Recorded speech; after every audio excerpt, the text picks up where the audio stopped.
Pues muy buenas tardes a todos y a todas y bienvenidas a la octava y última jornada del ciclo de violencia sobre las mujeres que organizamos Somos Más. Hoy vamos a abordar la violencia institucional que sufrimos las mujeres y criaturas víctimas de violencia de género.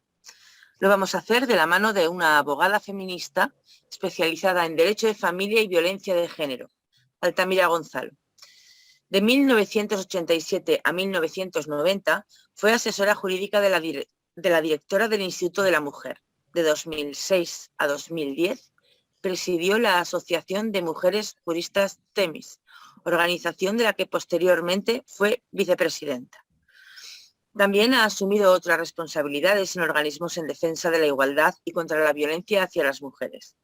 Entre ellos ha sido vocal del Observatorio Estatal contra la Violencia de Género, dependiente del Ministerio de Igualdad, de 2006 a 2010, vocal del Consejo Rector del Instituto de la Mujer, de 2008 a 2010, consejera del Consejo Escolar del Estado, 2008 a 2010, miembro del Consejo de Dirección del Instituto de la Mujer de Castilla-La Mancha, 2008 a 2010, vocal del Instituto Aragonés de la Mujer desde 1993 y miembro del Observatorio Aragonés contra la Violencia de Género en condición de persona experta. Formó parte del Consejo de Redacción de Aequalitas, revista jurídica especializada en la igualdad de oportunidades entre hombres y mujeres. Altamira Gonzalo consiguió la primera sentencia que llevó a un hombre a la cárcel por el delito de impago de pensiones. Forma parte del Consejo Estatal de Participación de las Mujeres como persona experta. En enero de 2020 fue elegida entre las 25 mujeres más influyentes de España. Mañana recibe el premio de la Federación de Mujeres Progresistas, en la categoría de Nuestras Mujeres. Por este premio y por toda su trayectoria profesional y personal, recibe Altamira nuestras más sinceras felicitaciones. Sabes que te apreciamos muchísimo.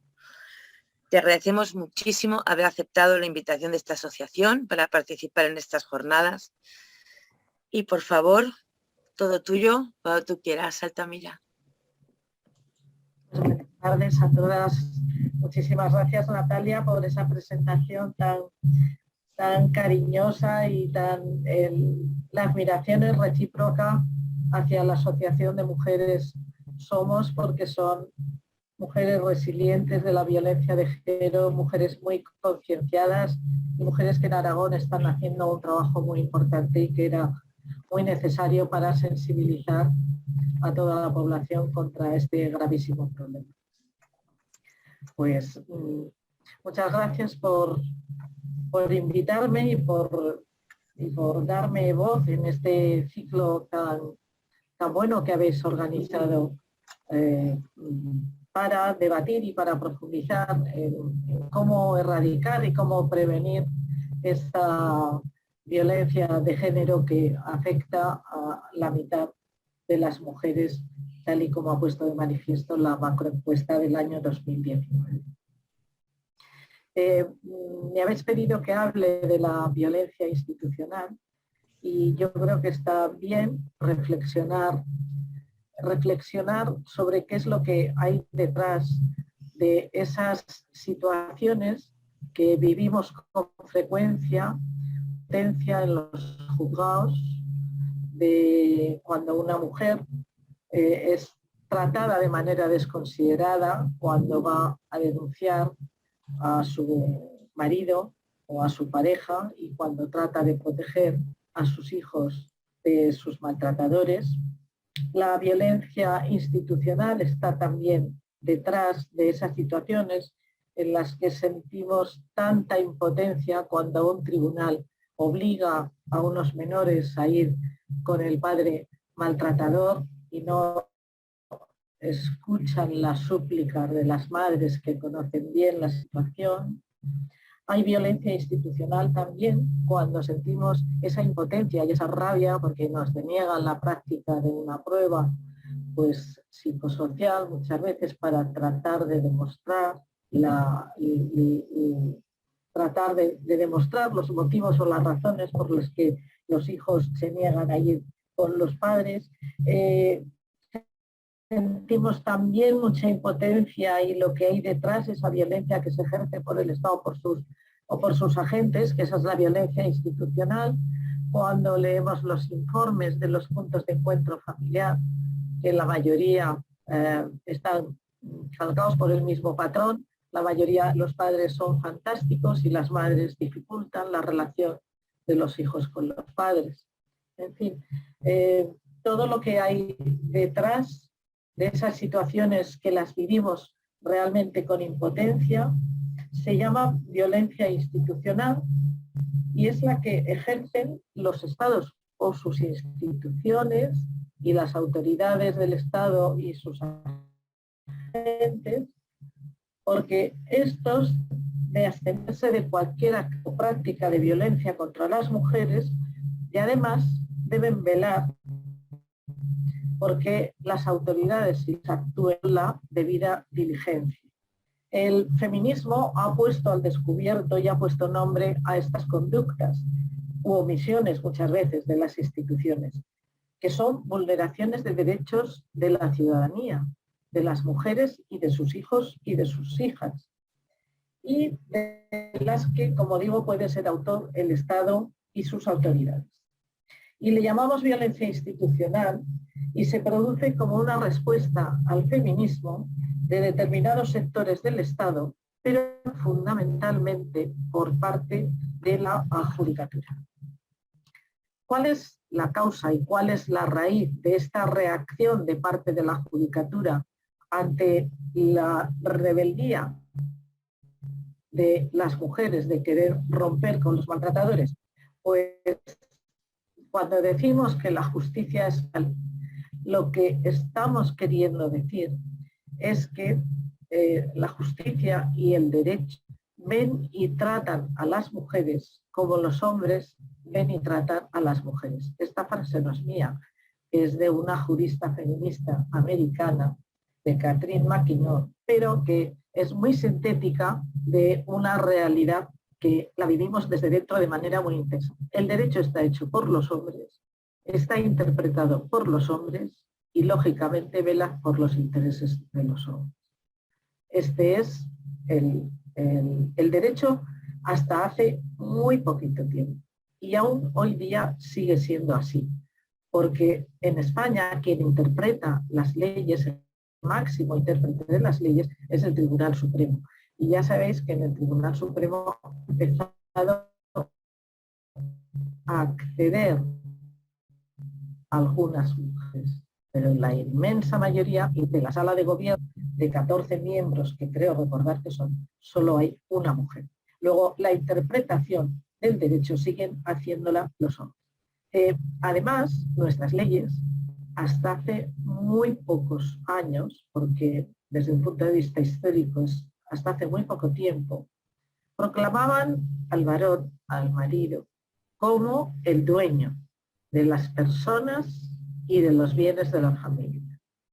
Dueño, o por lo menos el único que podía decidir sobre los hijos comunes. La mujer le debía obediencia y él era el único dueño de los bienes. Por tanto, él era el absoluto amo de la familia.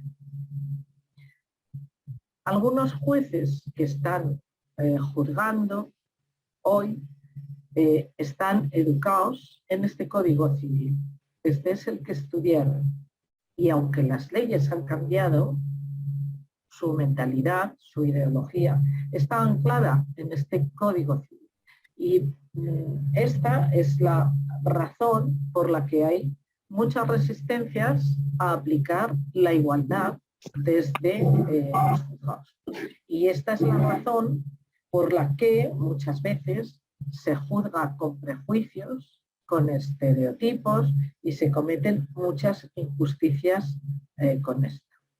En estos momentos, además, asistimos a un resurgimiento de la extrema derecha, que vaya mala suerte que tenemos las mujeres, estamos en el punto de mira de la extrema derecha, porque uno de sus objetivos es que volvamos al hogar y volver a aquella situación del Código Civil en que el marido nos debía proteger y nosotras debemos obediencia al marido. Y sector ideológico que no es mayoritario, anclado en parte del sistema judicial, que en la administración de justicia han entrado, hay jueces que son igualitarios, hay jueces que son demócratas, hay jueces que están convencidos de que las mujeres y los hombres somos iguales y tenemos los mismos derechos, pero hay muchos jueces, y no solo jueces, sino todos los aplicadores jurídicos que estamos alrededor, desde fiscales, médicos forenses, psicólogos, trabajadores sociales, abogados y abogadas, por supuesto. Estamos impregnados de esta ideología, hemos sido educados en esta ideología, pero hay mucha gente que hemos ido quitándonos capas y hemos llegado al convencimiento de que la democracia es lo más avanzado y la igualdad es lo mejor para las mujeres y para los hombres, y luchamos por conseguirlo, pero hay sectores, como digo, que se han quedado anclados ahí y, desgraciadamente, dentro del sistema judicial, por la extracción social, quizá, de la procedencia social de sus miembros, también por los requisitos para acceder más memorísticos que de otro tipo, pues, como digo, este posicionamiento ahora, este resurgimiento de la extrema derecha con determinados planteamientos, que ahora me voy a referir a ellos, encuentra determinado eco en los juzgados, y eso es causa de mucho sufrimiento para muchas mujeres y niñas y niños, y eso es la causa que lo que subyace cuando encontramos esas sentencias, pues como recuerdo ahora una de Marbella, de un juzgado de Marbella, ¿no? Que hace volver, entregar la custodia de un niño de 13 meses a un padre que vive en Marbella porque la madre se ha ido a Galicia y dice que Galicia es un rincón del mundo donde el niño no tiene las mismas posibilidades que va a tener en Marbella un niño de 13 meses. Bueno, pues eso es juzgar con unos paradigmas que no son desde luego los de la igualdad. La raíz, por tanto, yo creo que está aquí, la raíz de esta violencia institucional que se produce muchas veces cuando las mujeres acuden al juzgado precisamente para encontrar la paz, para tratar de resolver el problema de violencia que tienen en la casa, y en lugar de encontrarse esa paz y ese reconocimiento, pues lo que encuentran es más violencia, no siempre, afortunadamente.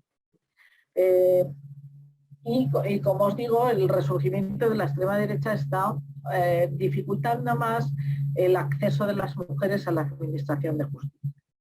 ¿Por qué? Pues porque ante cada avance feminista surgen obstáculos y surgen problemas nuevos.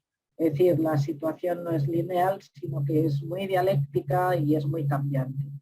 A medida que las mujeres primero pudieron separarse y divorciarse desde el año 81 y luego se facilitó que pudieran salir de la violencia mediante la Ley de Medidas de Protección Integral del año 2004, y se establecieron recursos muy insuficientes, pero se establecieron recursos, etcétera, pues el patriarcado ha reaccionado inventando obstáculos que dificulten acceso de las mujeres a la justicia para resolver su problema. ¿Qué obstáculos nuevos nos ha ido poniendo en este camino? Vais a estar de acuerdo conmigo. El mito de las denuncias falsas, la custodia compartida impuesta y el sistema de alienación parental. Estos problemas no existían antes de que la ley integral entrara en vigor. Estas alegaciones que nos encontramos en el juzgado cuando vamos. Pero lo que tienen por fin o por finalidad es disuadir a las mujeres para que no se separen, para que no se divorcien, para que no denuncien. Con el mito de las denuncias falsas le llamamos mito porque es una mentira, porque no es verdad que las mujeres pongan denuncias falsas para obtener ninguna ventaja, porque ninguna ventaja van a obtener de inventarse una denuncia por malos tratos. Los recursos son muy escasos, los recursos que se ofrecen a las mujeres que denuncian por malos tratos. pero es que además mantener una denuncia falsa en el juzgado no es fácil. Y yo siempre digo que de mis 44 años de ejercicio profesional, con mi conocimiento, ninguna mujer ha puesto ninguna denuncia falsa. A mí me han podido engañar, obviamente, ¿eh? Pero eso es así. Pero si ves las estadísticas judiciales, los estudios hechos por la Audiencia Provincial, por el Consejo General del Poder Judicial, incluso la estadística del año 2020, en el año 2020 no ha existido ninguna condena por denuncia falsa en materia de violencia de género en España, dicho por el Consejo General del Poder Judicial. Por tanto, esto es una mentira que tiene como finalidad desacreditar a las mujeres que se ven en la necesidad de acudir al juzgado para terminar con una situación violenta en casa. Otro instrumento que se han inventado los maltratadores para dificultar la salida de la situación de malos tratos es la custodia compartida impuesta. La custodia compartida está bien para las mujeres, es buena para las mujeres, porque nos libera de cuidar 100% de los hijos y es una manera de corresponsabilizarse el padre también del cuidado de los hijos. Cuando hay acuerdo no hay nada que decir. Lo normal es que cuando en la convivencia ha habido corresponsabilidad, en el momento de la ruptura, pues continúe habiendo responsabilidad. Pero lo que no es normal es que cuando no ha habido cuidado compartido antes de romper, se exija esto después de la ruptura. Bueno, la custodia compartida impuesta yo estoy en contra porque tiene muy mal pronóstico, porque es obligar a compartir algo que una de las partes no quiere hacerlo, con lo cual, y ahí lo que se comparte son niñas y niños, con lo cual eso no tiene nunca buen futuro. Pero la custodia compartida impuesta se invoca y se exige como manera de disuadir a una mujer para que no se divorcie. Yo conozco muchas mujeres que han decidido continuar con el maltratador con tal de que los hijos no tengan que convivir con él durante la mitad del tiempo. ¿Por qué? Pues porque esa mujer conoce el trato que ese hombre ha dado a esos hijos, la capacidad que tiene para responsabilizarse de los cuidados y quiere, sobre todo, proteger a esos hijos. Bueno, pues la custodia compartida impuesta, fijaros además que en Aragón tenemos una legislación especial, pero como hay gente de fuera, hay personas de fuera de Aragón, diré que en el Código Civil la custodia compartida, si es de acuerdo entre los progenitores, no hay ninguna objeción, pero cuando no están de acuerdo, el Código Civil dice que es excepcional. Precisamente por eso que os decía de que tiene mal pronóstico obligar a compartir algo que no quiere una de las partes hacerlo. Bueno, pues a pesar de que el Código Civil dice que es excepcional, el Tribunal Supremo, cuya obligación es aplicar e interpretar, pero no inventarse otra ley, el Tribunal Supremo se ha inventado otra ley y ha teorizado que es lo normal, mientras que la ley que está aplicando dice que es excepcional. Bueno, pues han ido normalizando la custodia compartida, pero fijaros, afortunadamente los legisladores aquí lo han tenido muy claro, porque se acaba de aprobar el 4 de junio de este año, del 2021, la Ley Orgánica 8/2021 de protección de la infancia y la adolescencia frente a la violencia de género. Pues esta ley modifica en parte este artículo del Código Civil, el artículo 92.8, y continúa disponiendo que la custodia compartida, cuando no es acordada, solo se acordará de manera excepcional por el juez. De manera excepcional. Hemos tenido unas jornadas con jueces de familia el fin de semana pasado en Barcelona y una de las cosas que les hemos pedido es que apliquen las leyes y no las modifiquen, porque ellos no son legisladores, no tienen capacidad. La división de poderes está muy clara y esa facultad solo es de los legisladores. que apliquen lo que dice el Código Civil, y es que es excepcional.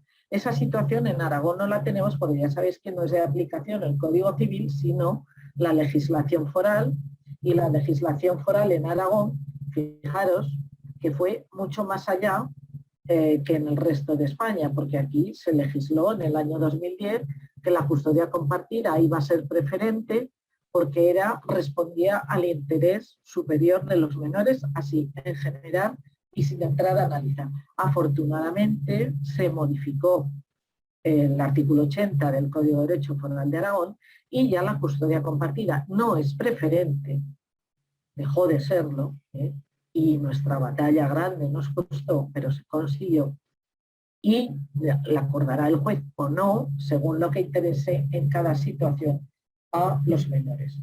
Pero la batalla de la custodia compartida está ocasionando un desgaste tremendo a muchísimas mujeres y está haciendo que muchas mujeres no planteen la ruptura de la familia y aguanten con el maltratador con tal de no entregarle los hijos.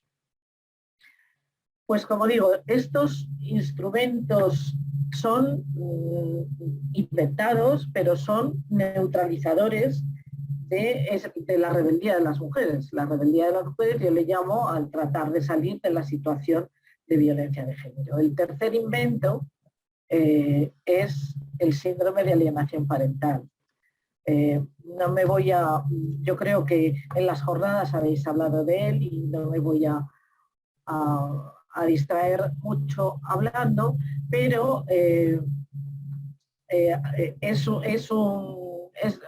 la consecuencia de aplicar ese falso síndrome es una terapia muy cruel, fundamentalmente con los niños y las niñas, también con las madres que sufren por ver sufrir a los hijos, pero la terapia para castigar a esas madres que dicen, que las malas madres, las madres que dificultan las relaciones de los niños con el padre, la terapia que aplican, le llamen síndrome de alienación parental o no se lo llamen, porque ya los jueces no utilizan esta denominación para que no se les llame la atención, es separar a los hijos de la madre y prohibir la relación de los hijos con la madre durante un tiempo determinado. Es la revinculación de los niños y las niñas con los padres. Es un método cruel. El Consejo General del Poder Judicial desde el año 2013 recomendó que no se diera pábulo a este constructo en los juzgados. La ley ahora, la ley que os he dicho de 4 de junio de este año, también dice que no se aplicará, que no se tomará en consideración, pero como el patriarcado es dinámico, pues ahora no le llaman síndrome de alienación parental, ahora ha adquirido el nombre de coordinación de parentalidad, que es la figura a través de la cual están aplicando esta terapia del síndrome de alienación parental, porque para el sector patriarcal, digamos, del sistema judicial, las visitas de los niños con los padres son un derecho de los padres y no un derecho de los niños y de las niñas. Y por tanto la finalidad de los instrumentos que se utilizan casi siempre es la de restaurar esa relación, revincular a los niños con los padres, sea bueno o malo para los niños, porque consideran que sí o sí siempre es bueno para un niño o para una niña tener esa relación con sus progenitores. Y no siempre es así. Como os digo, la reacción de los juzgados y del sistema judicial en general ante estos nuevos obstáculos que el patriarcado pone a las mujeres para que puedan salir de la violencia, estos obstáculos los encontramos sobre todo en los juzgados, porque los podríamos encontrar en otros sectores, yo que sé, en la educación, o los podríamos encontrar en la sanidad, pero los encontramos en los juzgados, ¿no? ¿Y en qué se manifiestan? Pues en lo que os estoy diciendo, en que los jueces a la hora de analizar unos hechos que tienen que luego juzgar, es decir, tomar una decisión judicial sobre los hechos que se les presentan, pues cuando tienen prejuicios sobre el rol que las mujeres cumplen, el rol que los hombres tienen que cumplir, y cuando tienen estereotipos, les impiden ver desde un punto de vista igualitario o analizar desde un punto de vista igualitario una ley. Eso les dificulta también valorar desde un punto de vista de la igualdad unas pruebas, y les impide también dictar una resolución que sea justa. Y eso les lleva muchas veces a aplicar la ley de manera inadecuada, y las consecuencias que tiene, pues por ejemplo, en materia penal es la absolución de perpetradores de delitos. Por ejemplo, en materia de abusos sexuales a menores, pues bueno, eso es muy claro, ¿no? Pero en materia de violencia de género pasa exactamente igual. Hoy me contaba una mujer, esta mañana me contaba, había sido agredida, está en situación de separación, había sido agredida por el padre de sus hijos, tiene 2 niños gemelitos de 3 años. Y bueno, el tío no atiende ni a visitar ni nada, se los lleva cuando quiere, los trae cuando le da la gana, causando molestias, y que todo el mundo gire alrededor de él es lo que él quiere, ¿no? Entonces, bueno, esta mujer se negó a dárselos en un momento, y el tío por la fuerza tiró de los niños, tiró de la madre, le marcó los brazos, le marcó la cara, y ella, en querer retener un crío, le hizo un pequeño rasgo en el cuello. Denunciaron los vecinos, que no denunció ella, porque los vecinos presenciaron el follón, pero el tío puso una denuncia cruzada. Y que es una estrategia de los maltratadores que utilizan con mucha frecuencia. Pero claro, los jueces tienen formación y tienen instrumentos suficientes para analizar cada caso y ver si esa lesión que él tenía, esa mini lesión en el cuello, correspondía a una es defensiva, o era de ataque, era puramente defensiva. Bueno, pues entonces la jueza le dijo, usted si no retira la denuncia se va a ir con 9 meses y él se va a ir con 11 meses, con lo cual los dos con antecedentes elijan. Bueno, pues retiraron la denuncia. Esto acaba de pasar en Zaragoza ahora mismo. ¿Y eso por qué ha pasado? ¿Por qué ha pasado? ¿Por qué se ha creído esta jueza que esto ha sido como ella decía y no era lo que le estaba contando a esta mujer? Pues porque sus prejuicios le hacen no creer el relato de las mujeres. Las mujeres tienen mucha dificultad para ser creídas en los juzgados cuando ponen denuncias. Y eso es, como digo, por esos prejuicios y estereotipos de que las mujeres que se rebelan pues no tienen derecho a hacerlo y deben de estar en su casa y deben estar calladas. Como digo, la consecuencia de que los aplicadores de la ley actúen con estos prejuicios, no se libren de ellos, es por un lado que hay una cultura de la impunidad, porque ciertamente si uno después de cometer esa acción violenta se va libre de cualquier responsabilidad a su caso, pues el aprendizaje es que es impune, ¿no? Y por otro lado se produce una revictimización de esa mujer. Es decir, no solo ha tenido la agresión de su pareja, sino que además ha sido violentada por las instituciones, revictimizada. Y no tenemos leyes en España que definan y que sancionen la violencia institucional. No tenemos normas internas, pero sí tenemos normas internacionales que obligan al Estado español y que son de aplicación. Mirad, hay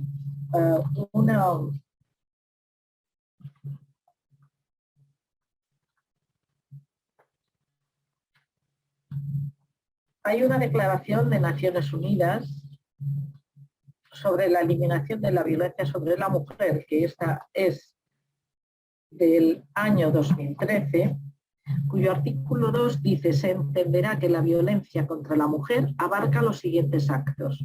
A, la violencia de la pareja, física, sexual, etc. B, y luego C, la violencia física, sexual y psicológica perpetrada o tolerada por el Estado donde quiera que ocurra. Y además el artículo 4 de esta declaración obliga a proceder con la debida diligencia a los estados. Dice, ya para prevenir, investigar y castigar, ya se trate de actos perpetrados por el Estado o por particulares. Tenemos esta norma, pero también hay una recomendación general que es muy interesante de Naciones Unidas sobre el acceso de las mujeres a la justicia, que es de 23 de julio de 2015, que yo utilizo con frecuencia porque explica cuáles son las consecuencias de que no se produzca un acceso en condiciones de igualdad con los hombres de las mujeres a la justicia. Mirad, esta resolución, en su apartado C, habla de los estereotipos y los prejuicios de género en el sistema de justicia y la importancia de las capacitaciones, es decir, de la formación con perspectiva de género de todos los operadores jurídicos. Y dice, los estereotipos distorsionan las percepciones y determinan resoluciones basadas en creencias y mitos preconcebidos y no en hechos relevantes. Es decir, un juez absuelve a un acusado de delito de violación a una chica porque la chica llevaba una minifalda. Y entonces el prejuicio del juez de creer que una chica no puede ponerse en minifalda, porque si se pone con minifalda está provocando a ese chico y por tanto ya él no tiene culpa alguna, la culpa fue de ella, está aquí, ¿vale? Dice, a menudo los jueces adoptan prejuicios sobre el comportamiento apropiado para las mujeres y castigan a las que no se ajustan a estos estereotipos. Por ejemplo, si una mujer que habla fuerte va al juzgado a denunciar por violencia de género, tiene muchas posibilidades de que no le hagan ni caso. Porque si no responde a ese esquema que el juez tiene en la cabeza de que una mujer maltratada solo puede ser una mujer sumisa, una mujer que mira solo al suelo, una mujer atemorizada, pues si no es así, si no responde a su esquema, no va a atender los hechos que le está exponiendo, no va a investigar probablemente esos hechos, porque no la va a creer, porque no responde a su concepción de lo que es una mujer maltratada. Dice, tales estereotipos pueden causar una mala interpretación o aplicación de las leyes por parte de los jueces. Fijaros lo grave que es esto, que es una denegación de justicia. Dice, esto tiene profundas consecuencias. ¿Vale? Y esto lo dicen las Naciones Unidas, que no lo decimos. Y luego tenemos también el convenio de Estambul. No sé si habéis hablado en estos días de la Convención del Consejo de Europa, que conocemos como Convenio de Estambul, pero es el primer instrumento jurídico vinculante del ámbito europeo que obliga a todos los estados que ratifiquen el convenio, obliga a cumplir el contenido del convenio. Este convenio se firmó en el año 2011 y España lo ratificó en el año 2014 y se firmó en Estambul, que por eso se conoce como Convenio de Estambul. Y fijaros, fue en Estambul donde se firmó y ya sabéis que Turquía ha llevado un retroceso en derechos de las mujeres muy grande en estos años. Pues Turquía es el primer país que se ha salido del Convenio de Estambul. O sea que para que nos sirva también un poquito de aprendizaje, que lo que se consigue se puede perder si no se defiende todos los días. Bueno, el Convenio de Estambul es muy importante porque define como violencia de género, habla también de violencia doméstica, tiene sus partes también oscuras, pero las partes claras son respecto a nuestra situación aquí en España, que considera violencia de género no solo la violencia que se produce en el entorno de la pareja por parte del hombre hacia la mujer, sino también otras conductas que son violentas hacia las mujeres, que se producen por hombres, pero que no pasan necesariamente en el entorno de la pareja. Por ejemplo, la violencia sexual por terceras personas que no es la pareja, o el acoso sexual, o yo qué sé, los matrimonios forzados, bueno, una serie de conductas que se recogen dentro del Convenio de Estambul.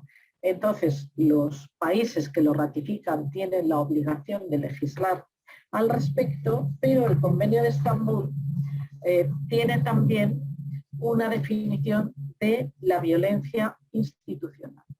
Y esta definición la recoge en el artículo 5, un momento, sí, en el artículo 5, y dice: se dispone que las partes, o sea, los estados, se abstendrán de cometer cualquier acto de violencia contra las mujeres y se asegurarán de que las autoridades, los funcionarios, los agentes y las instituciones estatales, así como los demás actores que actúen en nombre del Estado, se comporten de acuerdo con esta obligación.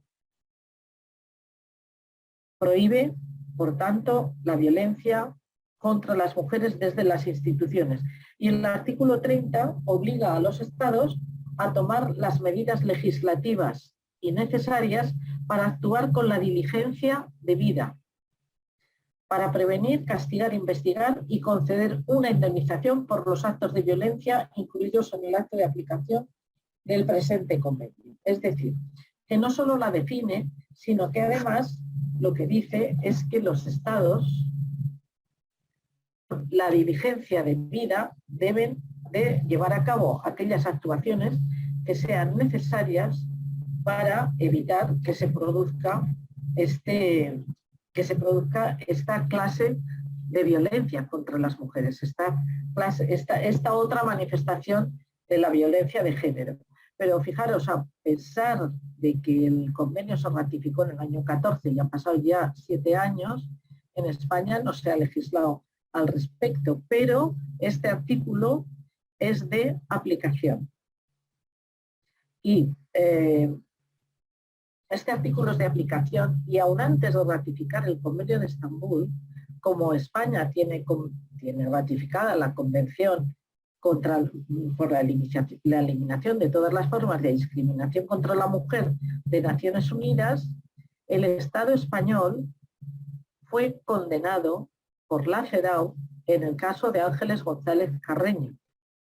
Sabéis, esta mujer tenía una niña y un padre del que ella consideraba que corría peligro la niña si tenía visitas que no eran tuteladas. Y esta mujer presentó como 50 denuncias para que se pusiera tutela en las visitas. Y no le hicieron caso nunca, no la creyeron. Y el padre la mató en una de las visitas. Y la mujer, desesperada, recurrió, después de recurrir en todas las instancias españolas, recurrió a la CEDAW. Y ahí le estimaron la solicitud, la demanda que ella puso, y no os quiero cansar, pero la CEDAW dictó una resolución diciendo que había responsabilidad del Estado español en el asesinato de esa niña. Y dice: al respecto, el comité destaca que los estereotipos afectan el derecho de la mujer a un proceso judicial imparcial y que la judicatura no debe aplicar estándares inflexibles sobre la base de nociones preconcebidas sobre lo que constituye violencia doméstica. Aquí están diciendo claramente que el tribunal no hizo caso de la mujer como consecuencia de los estereotipos con los que estaba juzgando quien resolvía. En el presente caso, el comité considera que las autoridades del Estado, al decidir el establecimiento de un régimen de visitas no vigilado, ojo, está llamando autoridad del Estado a los jueces, lo son, pero digo para aplicarles la violencia institucional.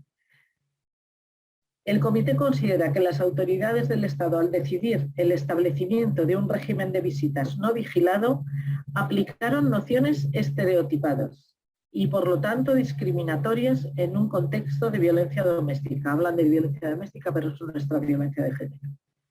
Y fallaron en su obligación de ejercer la debida vigilancia, incumpliendo sus obligaciones en relación con determinados artículos de la Convención. Y el Estado español resultó condenado en esta resolución y se le requiere para muchas cosas en la resolución que dicta, pero una prioritariamente, proporcionar formación obligatoria a los jueces y al personal administrativo competente sobre la aplicación del marco legal en materia de lucha contra la violencia doméstica, que incluya formación acerca de la definición de la misma y sobre los estereotipos de género, así como una formación apropiada con respecto a la Convención y a su protocolo. He de decir que en esta época, en las oposiciones a judicatura, ni tan siquiera se exigía, no entraba dentro del programa de las oposiciones los convenios internacionales ratificados por el Estado español en materia de lucha contra la violencia de género, con lo cual no lo sabían, difícilmente los iban a aplicar. Bueno, como consecuencia de esta condena en el caso de Ángeles González Carreño, ella, cuando tuvo esta sentencia, porque le reconoce un derecho a un resarcimiento por la responsabilidad en el proceder de los juzgados, en su caso, ella acudió a los juzgados para pedir una indemnización, porque al final la niña no se la podían devolver, un resarcimiento económico. Y le fue denegada en primera instancia, le fue denegada en segunda instancia, y solo el Tribunal Supremo le reconoció una indemnización, un derecho a ser indemnizada con una cantidad importante. Esa sentencia es una sentencia que está bien, de 17 de julio de 2018, de la Sala de lo Contencioso Administrativo del Tribunal Supremo, y está bien no solo porque reconoce los fallos que hubo en toda la cadena, sino porque además dice que son de obligadas cumplimentar las recomendaciones de Naciones Unidas. Pero os he contado todo esto para ver la importancia y sobre todo comprender cuál es el motivo muchas veces de actitudes y de resoluciones judiciales que nos generan impotencia, pero saber por qué se producen nos permiten poder transformar esa realidad. Y lo que está detrás, lo que subyace, son los estereotipos sobre los roles de las mujeres y de los hombres en esta sociedad.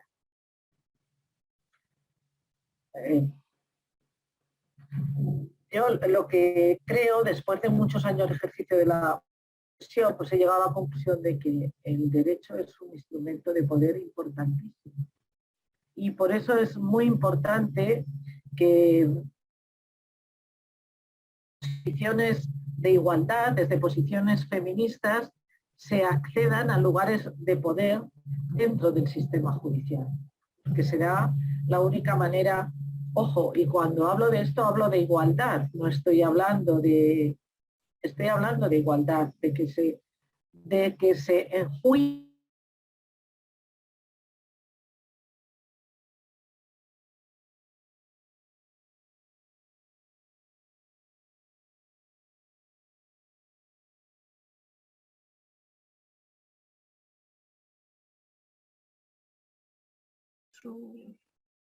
Sí, creo que hemos perdido el audio de De Altamira se nos ha quedado... Porque estamos ante una situación de esto. Mirad, Save the Children tiene un estudio muy interesante sobre las denuncias por abusos sexuales y en ese estudio nos dicen que de todas, que se denuncian aproximadamente el 15% de los abusos sexuales a niñas y a niños. Pero de ese 15% que se denuncian, el 70% no llega a juicio. O sea, ni tan siquiera es desestimada la denuncia, ¿no? Sino que no llega a juicio. ¿Eso qué quiere decir? Que esa denuncia en el camino es sobreseída o es archivada. ¿Y cuál es la razón? Pues la razón más general a todos los casos es que los relatos de las niñas, fundamentalmente niñas, también niños denuncian, pero sufren más abusos las niñas, esos relatos no son creídos. Los jueces no las creen. Y con muchísima frecuencia el relato de esas niñas es la única prueba que existe de esos abusos sexuales. Y no profundizar y no practicar más pruebas, pues es una manera de desatender, de denegar la tutela judicial a la que tienen derecho esas niñas y esas madres que denuncian por ellas, pero lo que demuestra es que en general hay una postura de no creer a las mujeres y a las niñas y niños cuando denuncian a los padres o a los maridos por abusos o por malos tratos. Si no se practican más pruebas, si no se hacen más diligencias, estamos ante una desatención que puede suponer una situación de violencia institucional. Cuando no se deja hablar a una mujer en el juzgado, cuando se deniegan pruebas, cuando no se da una explicación razonable, cuando no hay un trato amable, cuando se nos ponen trabas y más trabas para presentar una denuncia, estamos ante una situación que no nos merecemos y que no tenemos por qué aguantar. Cuando se obliga a cumplir a los menores las visitas sin averiguar el motivo por el que los menores se niegan a cumplir esas visitas, están practicando violencia contra esos niños.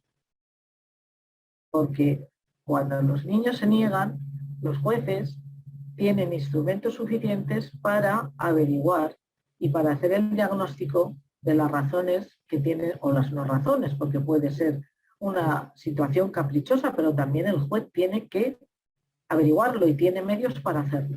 Y si es una situación caprichosa, pues el juez obligará a esos niños o niñas. Pero si hay una situación razonable, pues lo que el juez tiene que averiguar es eso y no obligar sí o sí. Cuando los puntos de encuentro familiar no tratan adecuadamente a las mujeres y a las niñas y a los niños y tratan con mucha consideración a los padres, están discriminando y están dando un trato inadecuado. Y cuando se recortan recursos económicos, una administración, pues no sé, estoy recordando ahora en Madrid que de los fondos para luchar contra la violencia de género, pues sé que no han llegado a donde tenían que llegar en muchas ocasiones, ¿no? Pues también se está haciendo violencia institucional porque se está impidiendo avanzar en la lucha para erradicar este gravísimo problema. Hay un compromiso entre la sociedad civil y todos los partidos políticos que se contiene en el Pacto de Estado para reducir y tratar de erradicar las situaciones violentas, y si se recortan los recursos económicos se impide y se está desactivando esa lucha. y se está impidiendo pues avanzar, ¿no?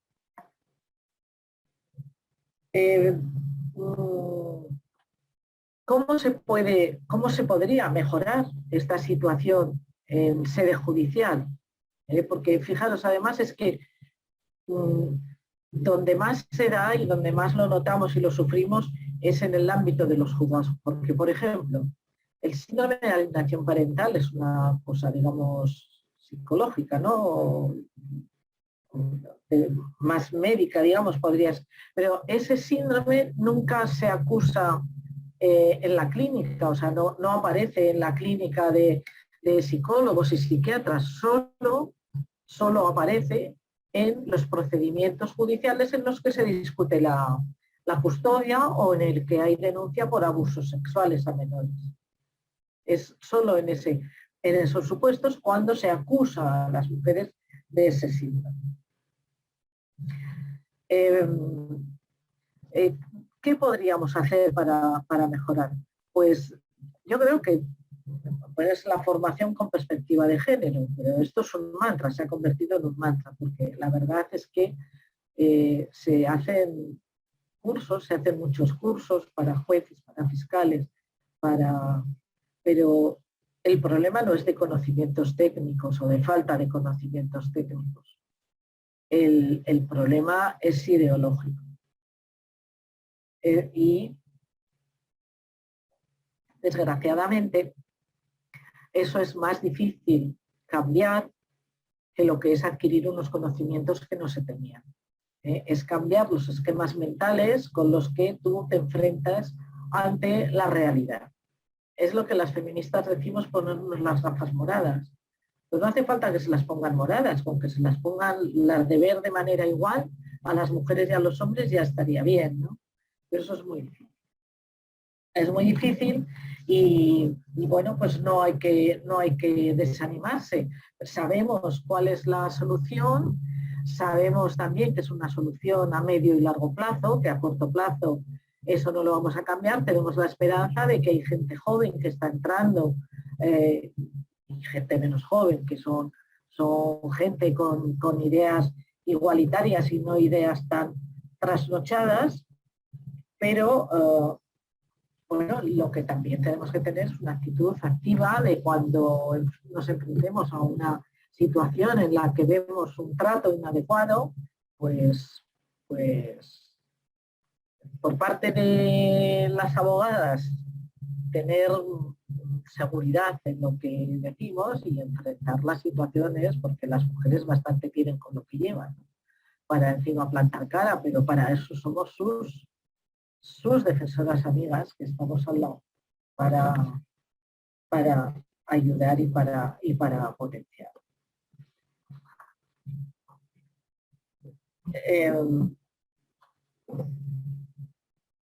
Bueno, como os decía, se ha desaprovechado mucho la ley de protección a la infancia y la adolescencia contra la violencia. Se ha desaprovechado y no se ha metido ahí una definición de la violencia institucional, se ha metido, sí, la violencia vicaria, pero sin denominarla, y eso es quedarnos un poco a medias, porque lo que no se nombra, pues no existe, pero de todas maneras os digo que hay instrumentos internacionales que podemos invocar directamente en los tribunales para, bueno, pues para tratar de que se nos permita el acceso a la justicia a las mujeres de una manera igual que lo tienen los hombres. En este momento en el que el Pacto de Estado contra la Violencia de Género, que yo creo que es un instrumento que ha sido muy bueno para avanzar en estos años contra la violencia de género, porque ha sido un instrumento muy bueno, aunque yo al principio tengo que reconocer que era muy escéptica, porque es un compromiso político el Pacto de Estado, no es otra cosa, no es una ley que puedas decir como no se cumple, que se cumpla. Es un compromiso político, pero es un compromiso entre la sociedad civil y todos los partidos políticos. Y eso le da mucha fuerza. Y fue muy interesante cómo se hizo, porque con muchas voces, con muchas experiencias, se fue poniendo encima de la mesa todas las deficiencias que se habían visto desde que entró en vigor la ley integral, todas las deficiencias que había en la aplicación, en la propia redacción de la ley, etcétera, y se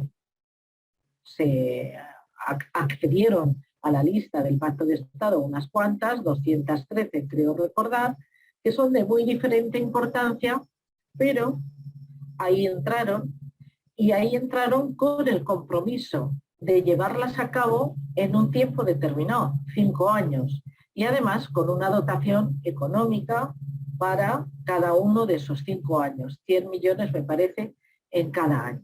Bueno, cuestión diferente es cómo se hayan repartido, cómo se haya justificado el gasto, a dónde ha llegado, etcétera.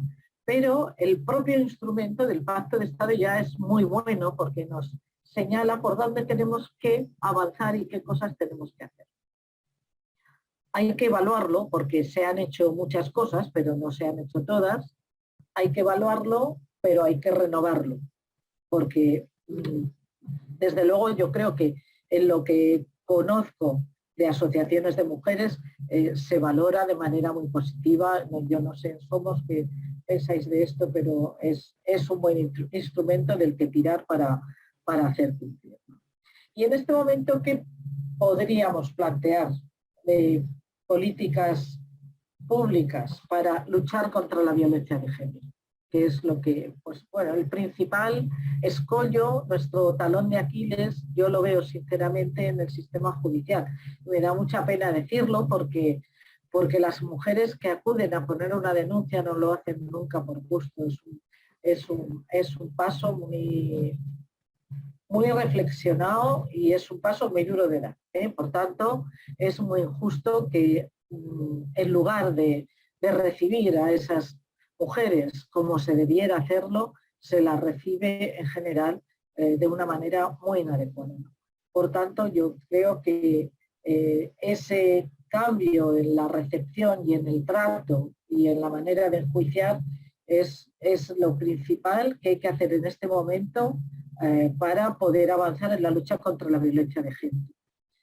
Yo creo que todas las administraciones públicas, tanto el Estado como las comunidades, como los ayuntamientos, deben de tener como prioridad la lucha contra la violencia de género. En sus políticas eso es esencial.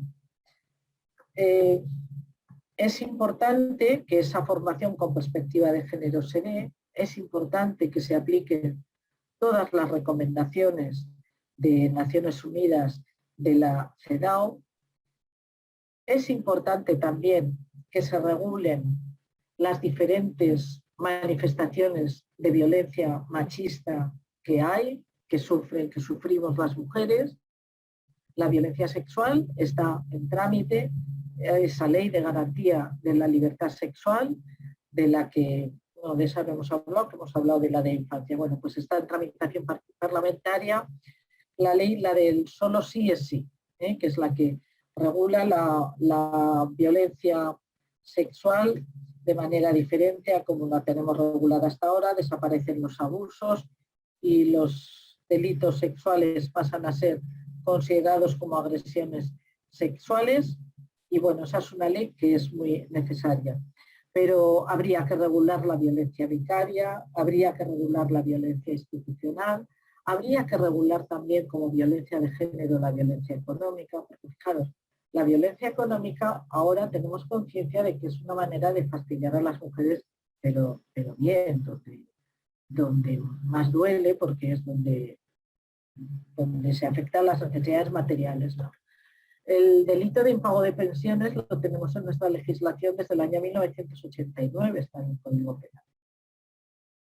Los jueces han sido muy resistentes a aplicarlo, pero no lo hemos vinculado con la violencia de género hasta hace bien poco, pero es una manera de hacer daño a la parte más vulnerable de la familia, que son los hijos. Y por tanto, habría que legislar sobre ella desde la perspectiva de violencia de género o violencia machista. Yo creo que es importante también ahora, ojalá se pudiera incluir dentro de la Ley de Garantía de Libertad Sexual que está en tramitación parlamentaria.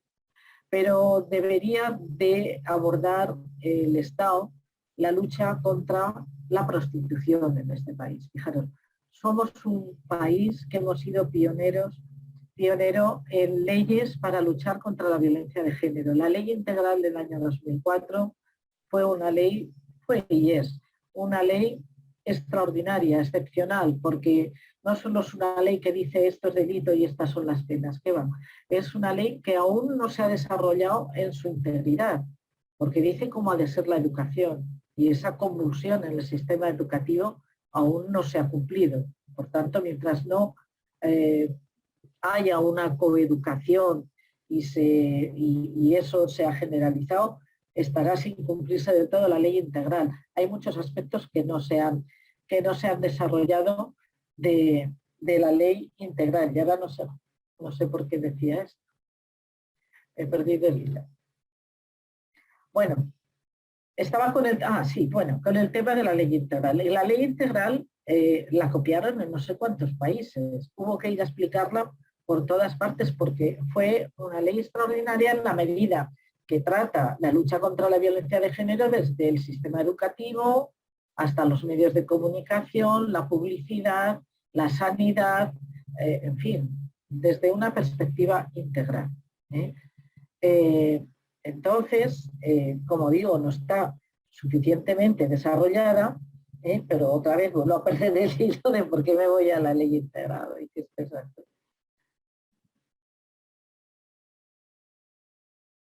Bueno, sí, ya está, ya lo cojo otra vez.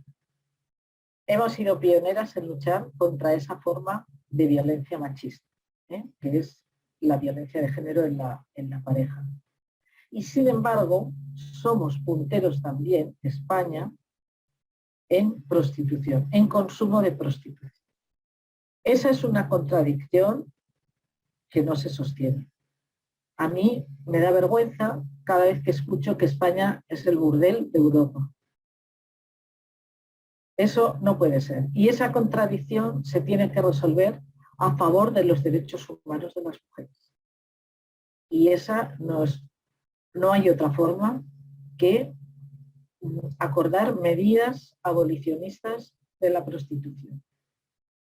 Y eso se puede acordar dentro de esta ley de garantía de libertad sexual, porque no habrá libertad sexual mientras en España haya tantísima prostitución. Porque la prostitución es violencia sexual contra las mujeres. Aparte ya de la trata, pero es que la mayor parte de la prostitución que hay en España proviene de la trata. Porque si no hubiera prostitución, no habría trata. La trata tiene como finalidad surtir el negocio de la prostitución. Y la prostitución se surte de mujeres necesitadas, muy necesitadas. Y en las situaciones más vulnerables y más indefensas que nos podamos imaginar. Estamos tardando en aprobar una ley que penalice a todos los proxenetas, que penalice a todos los que destinen inmuebles a la prostitución, que penalice a todos los que compran prostitución, a todos los puteros, y que establezca recursos suficientes, muchos recursos, porque hacen falta muchos recursos, para sacar a todas las mujeres que quieran salir del sistema prostitucional. Y eso estamos tardando en hacerlo, porque no podemos ser los países, el mejor país luchando contra la violencia de género cuando compatibilizamos eso con tantísima prostitución en España. Por tanto, yo creo que hay muchas formas, muchas manifestaciones de violencia de género, que no solo se produce la que hay en la pareja, que también, y que tenemos mucho camino por recorrer. Y yo creo y espero que este siglo será el siglo en que podamos terminar con la violencia sobre las mujeres, con la prostitución también, y que por fin sea el siglo de la paridad entre mujeres y hombres. Y muchas gracias por escucharme y ahora podemos debatir lo que queráis. Pues muchísimas gracias, Altamira. Como siempre, yo por lo menos me quedo encantada escuchándote. De verdad que sí. Hay una pregunta en el chat y luego voy a dar la palabra a Cristina y a Johans. Laura pregunta, es una chica que ha empezado este año trabajo social, y pregunta que quién se encarga de hacer que los jueces apliquen las leyes que correspondan, porque escritas están. Solo falta aplicarlas y, como vemos, no se están aplicando. Pregunta. A ver, los jueces son independientes, pero los jueces están sometidos al principio de legalidad. Es decir, tienen la obligación de aplicar las leyes. Y si no lo hacen, pues siempre hay alguien a quien puede recurrir por encima del juez. Y si llegas al Tribunal Constitucional y sigues sin tener el amparo que tú crees que tienes derecho, pues siempre puedes acudir, o bien puedes acudir a la CEDAW, como hizo Ángeles González Carreño, al Tribunal de Justicia de la Unión Europea. En fin, hay instancias internacionales también. Pero los jueces están sometidos al principio de legalidad, que es que tienen que aplicar y cumplir las leyes.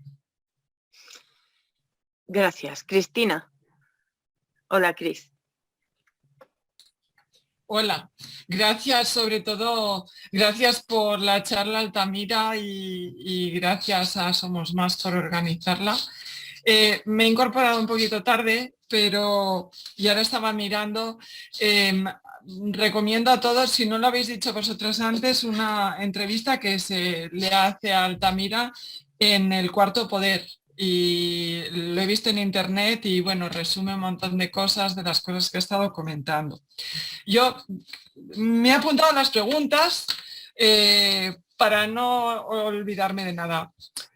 Está claro, como están diciendo en el chat, como muy bien ha explicado usted, que las leyes están y no se están aplicando. Bien, pero yo me pregunto, ¿se exige alguna responsabilidad a estos jueces cuyos hijos que han dictaminado sentencias en las que los niños han acabado asesinados? Esta es la primera. El día que se pida responsabilidad a esos jueces, ese día creo que empezaremos a funcionar de otra manera, porque todos sabemos que hay jueces que son incorregibles. Quiero decir que ya sabemos que hay unos estereotipos de género y sus sentencias siempre están cortando, colapsando las de los juzgados de familia, que al final son los jueces que ven el caso más en directo. En cambio, en la audiencia provincial pues se está taponando muchas sentencias y se está dando la razón a los maltratadores. Una pregunta es la responsabilidad a los jueces. Y segunda, todos esos niños que han sido desvinculados de sus madres, que son acusadas de alienación parental, síndrome que ahora mismo ya se ha demostrado y se ha escrito que no existe, que es falso y que se ha utilizado mal, esos niños se van a restituir a sus madres. Lo digo porque conozco dos mujeres con los hijos en manos del maltratador, acusadas de SAP, están trabajando, han puesto toda clase de denuncias, han recurrido hasta a las Naciones Unidas y los niños siguen con los padres y ellas sin ver a esos niños. O sea, segunda pregunta, ¿se va a restituir a los niños con sus madres? Y la tercera, que ya no es una pregunta, sino yo ahora estaba mirando, usted es presidenta del Consejo Asesor de Igualdad del PSOE, no, según he leído, ¿no? Entonces yo pienso, como partido que gobierna, ¿por qué no se sacan o se emiten o se crean leyes o el PSOE se ocupa de utilizar toda esa sabiduría que usted y otras jueces tienen para crear alguna ley, para modificar el sistema, porque al final es el sistema completo que no está funcionando, ¿no? Porque tenemos las leyes, tenemos personas que lo están explicando perfectamente como usted y sin embargo entiendo que no se puede hacer nada, ¿no? Como partido que gobierna el PSOE, por favor, no lo dejemos en manos de Podemos, porque al final se están banalizando muchas veces la violencia de género en manos de según qué políticos. Ya está. Bueno, a ver, vamos a empezar por lo último. Las cosas no son blancas o negras nunca, son grises. Y avanzar en esta materia es muy difícil. Yo creo que desde el Partido Socialista se han hecho muchas cosas. Fíjate, la ley integral se elaboró por el movimiento asociativo de mujeres, prácticamente, ¿eh? Y se le ofreció a los partidos políticos y el PSOE la aceptó. Y fue el PSOE el que la llevó al Parlamento cuando en el año 2001-2002, cuando gobernaba el Partido Popular y fue rechazado. Y cuando el PSOE ganó las elecciones en 2004, época de Zapatero, nada más ganarlas, la presentó en el Parlamento y entonces se votó por unanimidad. Quiero decir que yo creo que ha sido el PSOE también quien aprobó la Ley para la Igualdad entre Mujeres y Hombres del año 2007, que es una ley importante también, la ley del aborto. Yo creo que es justo decir que de manos del Partido Socialista han llegado las leyes más avanzadas en materias de igualdad a España. Ahora, el PSOE está formado por mujeres y hombres. Y la manera de pensar no es igual de todo el mundo y el feminismo unas veces tiene más fuerza que otras y según la fuerza que tenga, pues bueno. Las leyes son muy importantes, pero las leyes no son suficientes para transformar la realidad.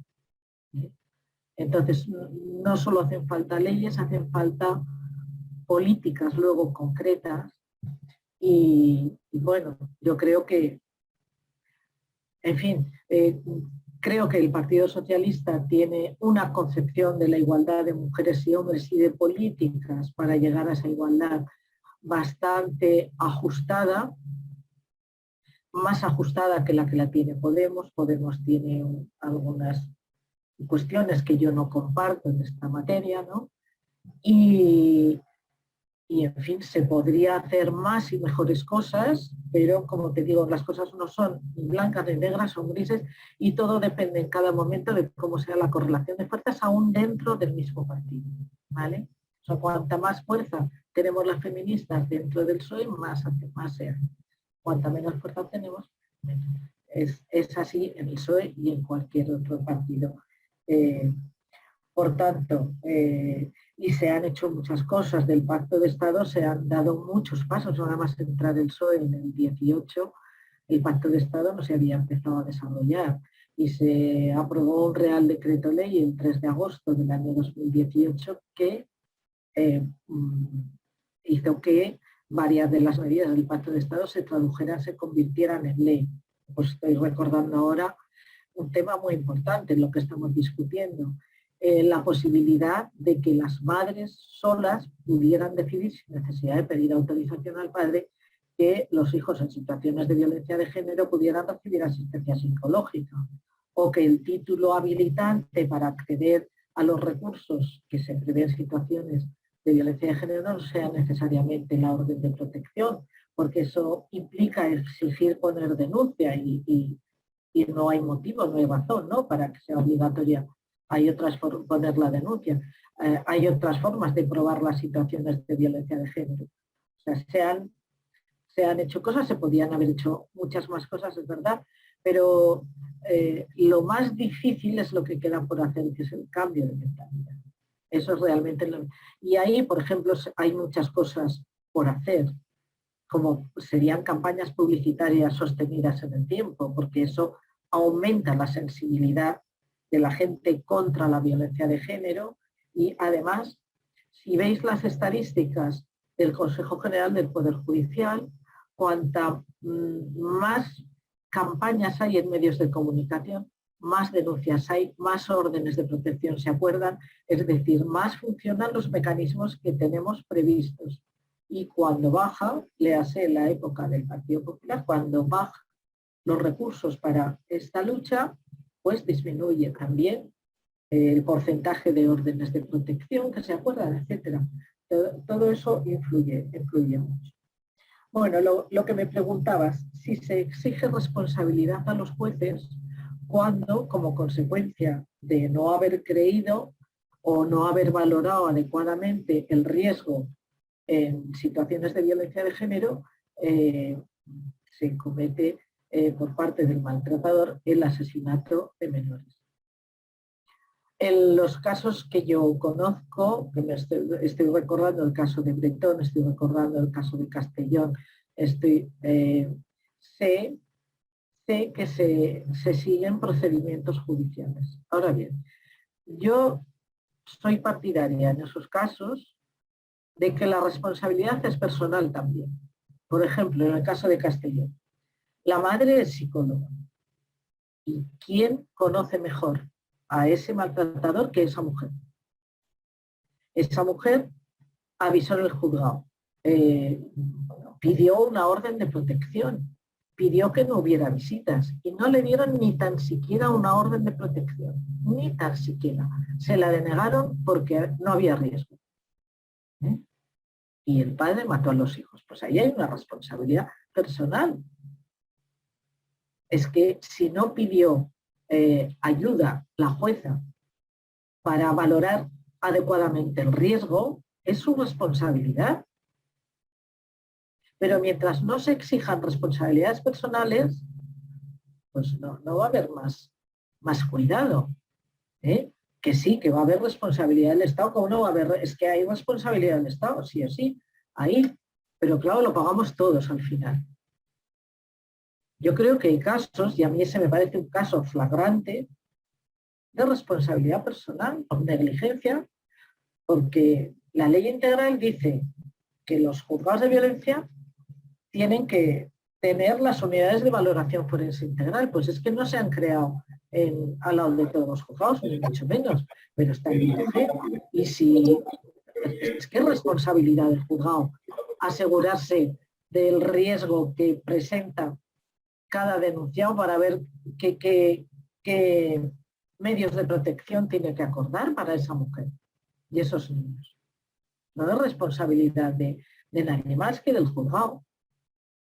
Con lo cual, ahí en los casos, estos dos que te he dicho, desde luego se siguen, me imagino que en el de Canarias se seguirá también, lo de Castellón lo sé a ciencia cierta, me imagino que en Canarias, lo de Canarias también se seguirá y ahí yo creo que, insisto, que hay responsabilidad personal, por lo menos en el tema de Castellón, que yo lo conozco más. Ahí es que alguien se confundió y el que se confunde pues responde. Claro. Pudiendo no haberse confundido. Si un cirujano se equivoca y Claro. El enfermo acaba muerto por una mala praxis, en un juzgado se tiene que reclamar a cualquier juez responsable de unas decisiones. Entonces, ¿qué podemos hacer para exigir responsabilidades? Como agrupación de mujeres, o sea, ¿cómo podemos exigir eso? No ya la pobre madre de los niños, ¿cómo se puede exigir eso? Bueno, a ver, la acción ahí es personal. La acción es personal de quien ha sufrido el daño, ¿no? Pero las asociaciones pues se debe estar apoyando, obviamente. Apoyando pues de muchas maneras que se puede apoyar. Y sobre todo lo que hay que hacer, porque en España hay una cultura, sobre todo con la administración de justicia, de no exigir responsabilidades. Me parece que hay que sufrir porque hay que aguantárselo, ¿no? Te ha tocado un mal juez, pues te fastidia. Pues no, a veces las cosas en derecho tampoco son blancas y negras y por tanto a lo mejor no es fácil que declaren la responsabilidad, pero en casos tan flagrantes como los que estamos hablando es obvio, y ahí lo que hay que hacer es apoyar, y lo que hay que hacer pues es la labor que se hace desde las asociaciones de mujeres, que es difundir los derechos que se tienen y exigirlos, porque los derechos son para ejercerlos y nadie te puede prohibir que los trates de ejercer.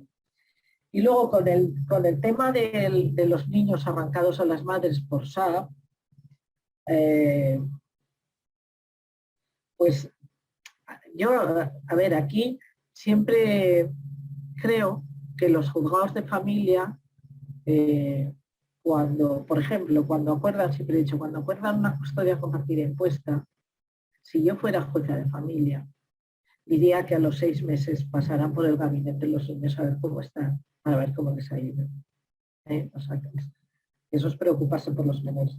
Y en el caso de los arrancamientos, pues ahí, en fin, yo creo que hay acciones judiciales que se pueden plantear, en este caso son modificaciones de medidas o medidas del 158, cuestiones urgentes, y lo que hay que hacer es tratar de demostrar el daño que se ocasiona a unos menores por sacarlos de su entorno de seguridad, llevarlos a otro entorno que no se sabe si es de seguridad o de qué es, porque claro, yo creo que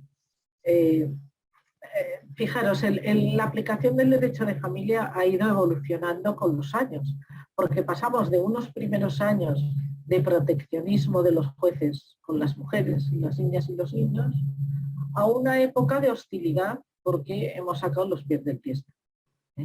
O sea, nos hemos venido arriba y hay más de 2 millones de denuncias desde que se aprobó la ley integral, y eso ya no se puede soportar. Entonces ahora mismo estamos en un momento de hostilidad, de dureza con las mujeres. Eso, y quien paga el pato son los menores, porque las mujeres al final, mira, somos adultas, somos personas adultas y tenemos más defensa. Pero esos menores que van o de casa en casa, o que los quitan de la madre, se los pasan al padre, se sienten no queridos, ¿qué consecuencias van a tener en su vida? ¿Quién se preocupa de eso? Porque yo en el despacho tratamos con una psicóloga de hacer eso que los juzgados pienso que deberían de hacer y no hacen, que es revisar a esos niños a los que se les ha impuesto una custodia compartida, que no querían, o que no quería la madre, o lo que fueran. Dijimos, bueno, pues ya que el juzgado no lo hace, vamos a tratar de hacerlo desde el despacho. Pero claro, el problema es que no podía la psicóloga ver a los niños sin el consentimiento del padre, porque también los psicólogos se han enfurecido con esto y han exigido el consentimiento de los dos para poder ver a los niños, con lo cual eso o lo acuerda el juzgado o no lo puedes hacer. Y esos críos, pues vamos a ver qué consecuencias tiene en su desarrollo en la vida. Estamos todavía, son 10, estamos entre 10 y 15 años que se viene haciendo esto, ¿no? Porque las leyes, la ley aquí en Aragón, la de la custodia compartida impuesta, fue en el 2010, pues desde 2 años antes, o así fue cuando se importó esa moda de la custodia compartida, que por cierto, todo viene en el mismo lado, el SAP, la custodia compartida, el mito de las denuncias falsas, todo nos viene de Estados Unidos pasando por Argentina y nos llega aquí. Entonces ese es un tema que es muy preocupante. Yo desde luego, si tuviera hijos que me han arrancado y se los han dado al otro progenitor, estaría, claro, esto obliga a litigar y es un desgaste que también para eso se hace, para desgastar a las mujeres que tienen menos medios económicos, ¿no?, que los hombres para litigar. Pero yo no dejaría en paz al juzgado. No lo dejaría en paz. El problema es ese, ¿no? Que aparte de todas las violencias, ejercen violencia económica, nos ahogan económicamente te quedas sin medios y sin dinero para poder seguir pagando abogados. A poco que tengas un trabajo de 900 euros, no te dan un abogado de oficio. Y entonces creo que la bola se va haciendo súper grande y no te renta, que digo yo, no te da para todo. Es imposible.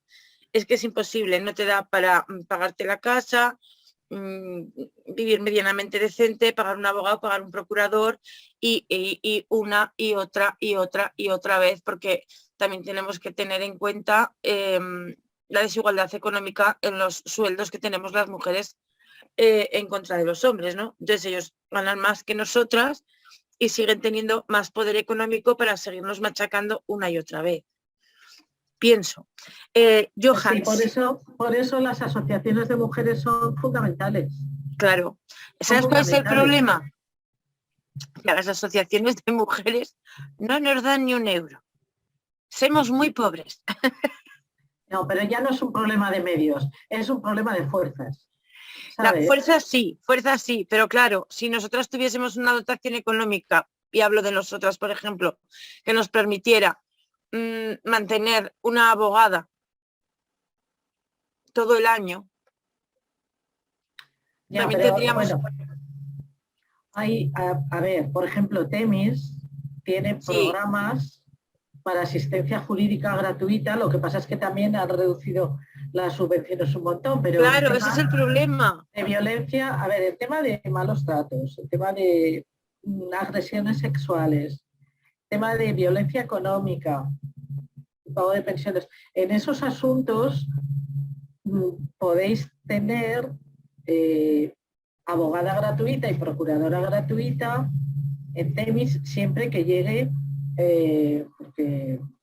la subvención. La subvención, que es que se recortan un montón. Es un parche y tenéis abogadas especializadas.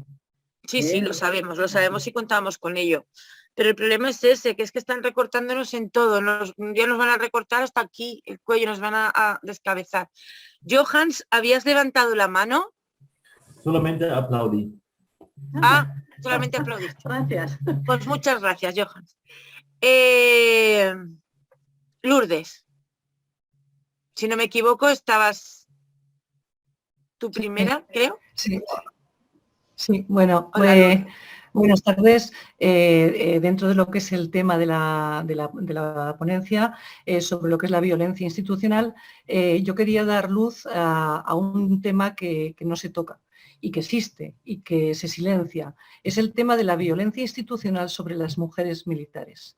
¿Vale? Yo soy capitán retirada del Ejército y estoy retirada por denunciar a un coronel dentro del protocolo frente al acoso sexual y por razón de sexo en las Fuerzas Armadas. Mi denuncia, que cuenta unos hechos que están demostrados como cierto en un juzgado, se archiva, ¿vale? No se me deja recurrir y se me imputa penalmente por los denunciados, a los que se les filtra mi denuncia y que presentan en un juzgado togado militar. Me podía casi reír cuando decía lo de la denuncia falsa, porque a mí se me imputa deslealtad por denuncia falsa cuando nunca hubo procedimiento contra las personas que yo y que evidentemente me imputan denuncia falsa, sin procedimiento y sin resolución ni disciplinaria ni jurídica, ni judicial, perdón. Bueno, en esa situación me defiendo, demuestras los hechos.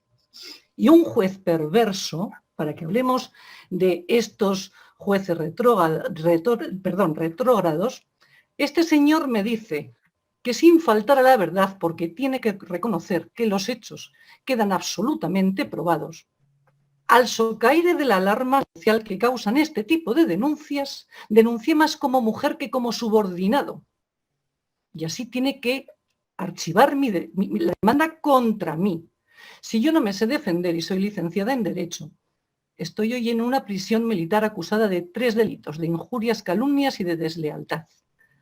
Esta es la situación en la que las mujeres militares hoy se tienen que desenvolver, absolutamente ahogadas, económica, social y psicológicamente, porque el cierre de filas a favor de determinados mandos militares significan que a la denunciante hay que, ojo, aislarla, porque en el sistema militar además cuando los hechos eran las afectadas eran varias mujeres, mandos militares. Se nos aísla y no se nos deja interponer una demanda colectiva. Tiene que ser una, y el ejemplo cunde para las otras. Yo hoy afortunadamente tengo mi pensión porque hice 28 años de ejercicio de mi profesión, intachables. Fui de las primeras mujeres dentro de las Fuerzas Armadas en unidades de fuerza y levantamos todas el camino para que las demás vivieran en lo que yo pensé que eran unas condiciones normales de igualdad. Pero nunca para ser mejor que los otros, sino ser uno más y cumplir como cumplimos. Y por denunciar a un coronel, hoy yo estoy retirada. La señora Robles me llamó a mí al ministerio y me dijo, vaya barbaridad que han cometido con usted. Hoy, después de esa reunión con la ministra, que me llama ella y no llamo yo, y reconocidos unos hechos bárbaros, por un sistema que viene contra las mujeres, yo le digo a la señora Robles, mire, yo por mi profesión y en el sitio donde estaba destinada he recomendado a mujeres que no denuncien. No se pueden imaginar lo que me dijo. Usted no puede decir eso. Una mujer siempre tiene que denunciar. Mi contestación fue sencilla. Yo no tengo entidad moral para decirle a una mujer que denuncie y saber que la estoy poniendo al pie de los caballos. Yo tengo mi pensión porque soy militar de carrera. Cualquier soldado profesional que es temporal y denuncia acabará en la calle sin nada. Y ese es el gran problema institucional que tenemos las mujeres militares. Y que el militar que está dentro no puede hablar porque está sometido a un régimen disciplinario. Yo me permito el lujo de hablar y contarlo para avanzar en igualdad, no para perseguir a nadie. Si la perseguida he sido yo por contar la verdad, por denunciar unos hechos bárbaros que están probados. Pero nadie ha tomado cartas contra los autores. Mi problema es que a día de hoy, cuando yo vuelvo de la reunión con la ministra, a mí se me jubila 5 minutos de conversación con la sanidad militar y un coronel, significaron que este señor me declarara inadaptada a la vida militar. 28 años después y manejando materias clasificadas del ejército, la inadaptada soy yo. Me refiero, en mi caso no es un caso aislado, por desgracia. Yo he conocido muchas mujeres en circunstancias bastante peores que las mías y simplemente se trata de contarlo para avanzar. Y creo que hay asociaciones de mujeres que deben oír esto. Y creo que hay instituciones que tienen que saber cómo se trata a la mujer que denuncia. Y yo afortunadamente tengo todo probado y pasado por un juzgado, pero hoy no he conseguido más que salir por la puerta de atrás de una profesión en la que simplemente he denunciado unos hechos que creía que tenía que denunciar. Y simplemente es contar la situación para que se sepa. Entonces, pues a esta situación, por desgracia, las Fuerzas Armadas del siglo XXI son las que tenemos y son las que están calladas y esta igualdad, es otro tipo de violencia, porque cuando a mí como capitán, cumplidora de mis obligaciones, se me lleva al extremo de que yo tenga que salir por la puerta de atrás de mi profesión después de 28 años, es bárbaro. El calvario es para el que lo sufre, ¿vale? Entonces la situación es que, como hay muchas más gente, creo que en foros como este, ya que los medios de comunicación silencian esta situación porque no quieren contarlas, no sé por qué, simplemente quería dejar constancia y que, ojo, los documentos están como están, pero claro, jueces perversos hay en todos los sitios y determinados tintes políticos, como ha dicho la señora Altamira, pero los jueces militares, esto es, o sea, que me diga un juez que reconozca que no tiene la verdad y que me tiene que archivar la causa, pero que me diga que al socaire de la alarma denuncio más como mujer que como subordinado. Es un insulto a la mujer militar, que también son mujeres. Y denunciado en el Ministerio de Igualdad, lo único que hicieron fue derivar la responsabilidad para que resolviera el Ministerio de Defensa y volvió a decir que ahí no había pasado nada. Simplemente porque lo sepan. A mí se me ponen los pelos de punta, te lo digo en serio. Yo quiero que sepas que no sé quién no lo querrá contar, pero desde luego cuenta con Somos Más para contarlo. Muchas gracias.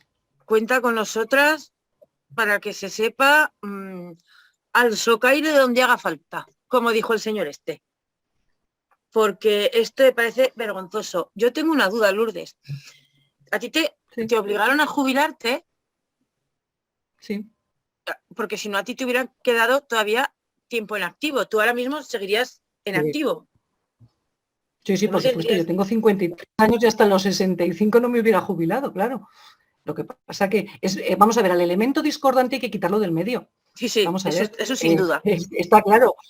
Había que proteger la dignidad de 2 coroneles militares de reconocido renombre, de tradición familiar, y que evidentemente no se podía cuestionar. Pero ojo, la señora Altamira me va simplemente a decir si esto que le voy a contar es acorde a la ley.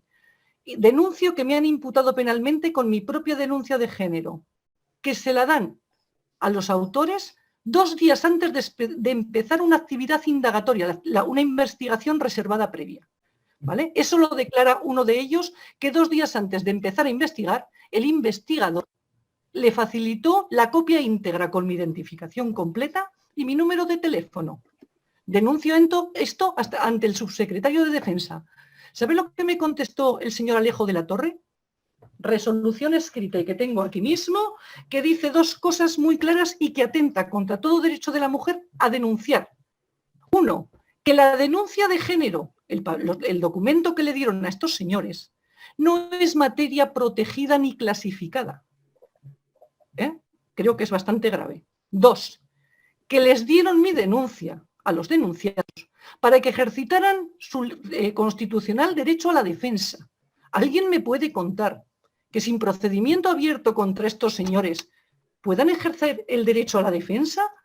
Somos locos.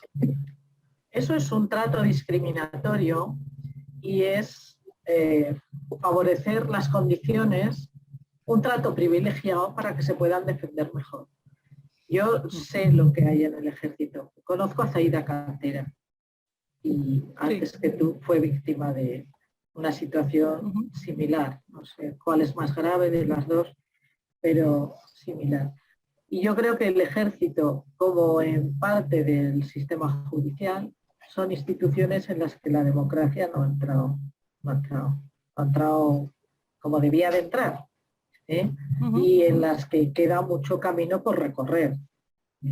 Y bueno, yo entonces siento mucho, esos son ámbitos profundamente masculinos, machistas, jerárquicos y, bueno, casposos, porque a mí me recuerdan a la España de los años 60. Pues bueno, yo creo que es un poco responsabilidad de todos, ¿no? El que se hayan permitido esos ámbitos de oscuridad, esos ámbitos de desigualdad, sobre todo para las mujeres. Bueno, pues es que hay mucha tarea por hacer en muchos ámbitos. Desde luego el militar para las mujeres es durísimo. El problema es que 30 años después de la incorporación de las mujeres a las Fuerzas Armadas, no hemos conseguido nada, sino todo lo contrario. Si un político... No, todo lo contrario no, tampoco. Vosotros vais metiendo cabezas, sois pioneras, estáis pagando el pato y estáis abriendo el camino a mucha gente, como abrió el camino a muchas mujeres a las que estamos aquí, otras muchas que lo... Mira, es que Olympe de Gouges la guillotinaron por escribir los derechos de las mujeres, ¿no? De las ciudadanas. Quiero decirte que, bueno, pues vosotras, yo tengo el convencimiento de que sirve para mucho lo que tú has hecho, lo que han hecho otras también como tú. Y desde luego lo que sí considero que es urgente es la democratización en lo que se refiere a la consideración de las mujeres como personas con los mismos derechos que los hombres en el ámbito militar. También sé que la ministra es una mujer feminista. No ha hecho nada, y tiene conocimiento directo. Bueno, correcto, lo entiendo. Simplemente se le ha pedido una resolución que anule esa del subsecretario que condena a todas las mujeres militares a no poder denunciar. Porque, ojo, yo como mujer que ha sufrido, ojo, y cuento lo que puedo contar, lo que no puedo contar en un ámbito militar, para desgracia mía me lo tengo que comer y me lo como. El sufrimiento al que se nos somete es exagerado, pero cuando la ministra conoce perfectamente el caso, porque lo despacha conmigo, cuando reconoce los hechos, a día de hoy, esa resolución bárbara de su subsecretario de Defensa, que dice que se le puede entregar la denuncia de acoso al acosador, me parece bárbara, bárbara. Y eso es lo que tenemos. Es un trato privilegiado discriminatorio. Eso. Bien, pues entonces empezaremos. Mi opción ahora es interponer demanda penal contra todos aquellos que han tramitado de forma abierta y contra la ley de secretos oficiales unos datos que debían estar reservados, y contra un subsecretario que para mi parecer prevarica. ¿Qué dice la Ley Orgánica de Igualdad? ¿Que se puede entregar la denuncia de acoso al acosador? ¿Dónde está la confidencialidad que dice el protocolo de acoso? ¿Dónde está la indemnidad frente a represalias cuando a mí se me imputa penalmente? ¿Dónde está aquella persecución o esa celeridad en una investigación previa que de 20 días que dice el protocolo a que se debe tramitar, tarda 7 meses? Y mientras tanto, las sanciones que pudieran tener estos señores no es que estén prescritas, es que no les han dado ni un tirón de orejas. Y así seguimos una tras otra y una tras otra y otra tras otra. Pues la única manera de ir avanzando es eso, asociarse, juntarse, conocer, ver cómo se puede meter la cabeza y transformar la realidad, esta realidad que no nos gusta y que nos perjudica. O sea, que es que en ello estaremos. Pues es lo que creo que hay que hacer. Sí. Muchísimas gracias, Lourdes, y bueno, ya hablaremos. Y no es una amenaza, pero ya hablaremos. Belén, buenas tardes, Belén. Hola, buenas tardes. Espero que se me escuche. Yo lo que quería comentar es... Sí, se te escucha, se te escucha. Vale, que pensaba todo este tema que era económico, veo que está muy enraizado al margen de lo que ha comentado Lourdes, con respecto, cogiendo un poco la línea de que sí, que se puede ir más allá, que hay instancias internacionales que puedes ir subiendo con lo cual te puedes mínimo 10 años, ¿verdad?, de lucha. No todas las mujeres han nacido para ser heroínas. Y entonces, bueno, yo a lo que voy. Eso, que doy la razón en que realmente hay un sustento ideológico que aparece ahí, porque este señor, por ejemplo, que pasaba de sus hijos completamente, de repente le entra unas ínfulas de ser padre. Bueno, que no hay quien se lo crea, ¿no? Pero que es así, yo a lo que voy. Hay un tema que me parece a mí que se debe exigir, y es el respeto a las garantías procesales, que está relacionado con todo esto. Es decir, si yo te denuncio a ti, tú vas a pasar periciales, pero yo también. Esos son garantías procesales. Es decir, cuando un juez dice, no, esta prueba no la admito, esta no, ahí tiene que haber algún instrumento en el propio procedimiento, en el propio proceso, antes de que un señor falle o una señora, da igual, y diga, ya hay una sentencia, entonces ya, vale, entras en esa peregrinación, recurro o apelo, ahora otro más arriba, y ahora me toca la audiencia, y ahora luego no sé quién. En el propio procedimiento. Yo me acuerdo que una vez denuncié, bueno, propuse un cambio a una situación, y por supuesto yo pasé periciales. Posteriormente es como si yo denuncie mañana a un señor, lo ingresan porque digo yo que está muy mal mentalmente, bueno, se pueden producir fallas o negligencias o lo que sea, ¿verdad? Y no me la practican a mí, resulta que era yo, porque normalmente el enfermo mental tiende a ver a los demás enfermos mentales, o sea, como si lo fueran.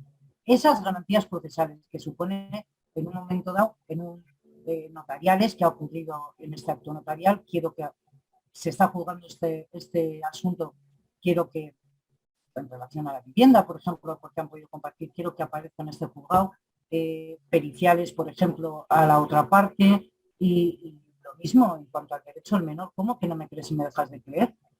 Pero si tú tienes derecho, yo entiendo que no les guste a la judicatura estos asuntos domésticos y digan, venga, para afuera, ¿no? No le den importancia, o que se democratice demasiado este derecho, ¿no?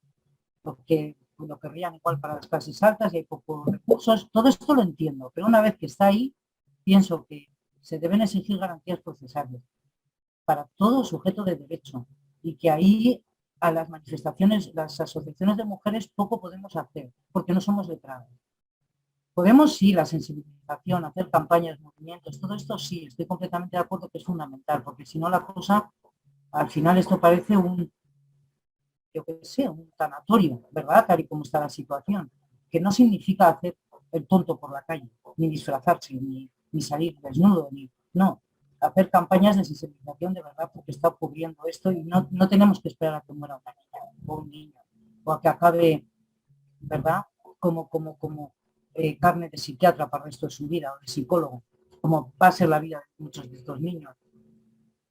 Esto era corto ya que hablo mucho. Muchas gracias, Belén. Muchas gracias a Altamira.